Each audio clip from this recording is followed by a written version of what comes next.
Brazil সাপোর্টাররা হলো বাংলাদেশি গোল্ডিগারদের মতন, দেখেছে বিসিএস আছে সাথে সাথে বিয়ে করে নিল। আর আর্জেন্টিনা সাপোর্টাররা হলো তারা যারা সাথে থেকে বিসিএস করায়, বিসিএস এ চান্স পাওয়ায়, নাকি বিসিএস থেকে টুক টুক টুক করে বিয়ে করার জন্য চলে যায়। ব্রাজিল আর্জেন্টিনা হলো এক মায়ের দুই সন্তান।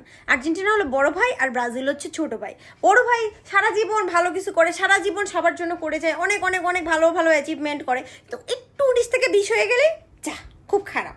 কিন্তু ব্রাজিল সারা জীবন গুহারা হেরে যাচ্ছে, উল্টাপাল্টা কাম করতেছে, কোনো কামের না সবাই জানে, তারপরে ভরসা আছে ও মাই গড এবার হিক্সা হবে। প্রথমবার বিশ্বকাপ খেলতে এসে এত দুর্দান্ত খেলা কেপ ভার্দেকে নিয়ে যারা ট্রল করতেছিল, ব্রো তাদের খেলার এই অবস্থা, একটা পেনাল্টি পর্যন্ত দিতে পারে না। পেনাল্টি নিয়ে ট্রল করা যাবে কিন্তু পেনাল্টি দিতে পারবো না। রং ঢং করে একটা পেনাল্টি পেয়ে গেলাম, কিন্তু পেনাল্টি যে দিতে হবে, গোল পোস্টের ভিতরে ঢুকাইতে হবে, এইটুকুও তো মাথায় থাকতে হবে ব্রো। স্বয়ং নরওয়েও চাইছে আজকে ব্রাজিল জিতুক, কিন্তু ব্রাজিল নিজেই চায় না ব্রাজিল জিতুক, তাহলে আর কেমনে জিতবে ভাই? এতদিন শুনে আসলাম নেইমার আসলে এই হবে, নেইমার আসলে সেই হবে, অথচ দেখো এতদিন ধরে নেইমার খেলায় নামে নাই, প্রত্যেকটা ম্যাচ জিতছে, যে নেইমার নামলেও খেলাটা হারে গেল। তবে তোমরা যাই বলো, ব্রাজিলের সাথে আমার বান্ধবী প্রজ্ঞার খুব ভালো একটা মিল আছে। কি হোমসিক, 2-4টা গেম খেললো না, ম্যাচ খেললো না, সেই বাড়ি যাওয়ার জন্য অস্থির হয়ে গেছে, জোর করে ম্যাচটা খেললো বাড়ি যাওয়ার জন্য শুধু। Shame on you guys, shame on you. তবে ব্রাজিল আর আমার মধ্যে একটা খুব ভালো মিল আছে। আমি বিয়ের ক্ষেত্রে নেক্সট শুক্রবার করি, আর ব্রাজিলের নেক্সট বিশ্বকাপ করে। ব্রাজিল সাপোর্টাররা মাস্ট দেখো, ওদের না আছে কোনো নতুন জার্সি কেনার টেনশন, না আছে ওদের কোনো প্যারা, ওরা যখন যেই দল পারতেছে সাপোর্ট করতেছে। আজকে ব্রাজিল চলে গেছে, তাদের কি হয়েছে? কালকে ওরা পর্তুগাল, পরশুদিন ওরা স্পেন, তারপরের দিন ওরা ফ্রান্স, ওরা আর্জেন্টিনা বাদে সব দল সাপোর্ট করতে পারে।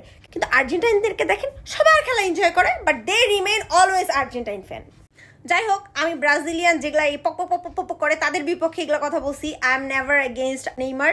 আমার ছোটবেলার জানা মতে যে দুইটা প্লেয়ারকে আমি শুধু চিনতাম, সেটা হচ্ছে নেইমার অ্যান্ড মেসি, অ্যান্ড এদের খেলা আমি সবসময় পছন্দ করতাম। যেহেতু এটা নেইমারের লাস্ট বিশ্বকাপ ছিল, আমি অলওয়েজ চাইছিলাম যে নেইমার এই বিশ্বকাপটা অ্যাটলিস্ট না জিততে পারলেও আর্জেন্টিনার আর ব্রাজিলের একটা ম্যাচ হোক, একটা আমরা এনজয় করি। অ্যান্ড আই নো এই বিশ্বকাপের পরের বিশ্বকাপগুলো আমাদের জন্য, আমাদের জেনারেশনের জন্য এত বেশি মজার হবে না যতটা এই বিশ্বকাপ পর্যন্ত হয়েছে।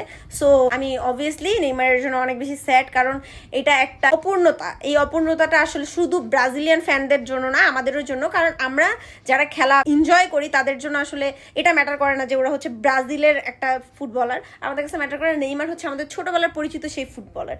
সো হোয়াট এভার, নেইমারকে আরো একটা গেমে নামাইতে পারলে ভালো হইতো, আরো একটা গেমে নামাইলে আমরা এনজয় করতে পারতাম। We will always miss you Neymar. But Brazilian fan, তোমরা এই 5টা কাপের ওজন আর দেখাও না। এই 5টা কাপের ওজনে বারবার তোমরা ডুবে গর্তে ঢুকে যাচ্ছ। তোমাদের হিক্সা করার, এটা হিক্সা তোমার বিশ্বকাপ completed. I am really happy for you যে তোমাদের হিক্সা কমপ্লিট হয়েছে। আই হোপ এবার তোমাদের মুখটা একটু বন্ধ থাকবে।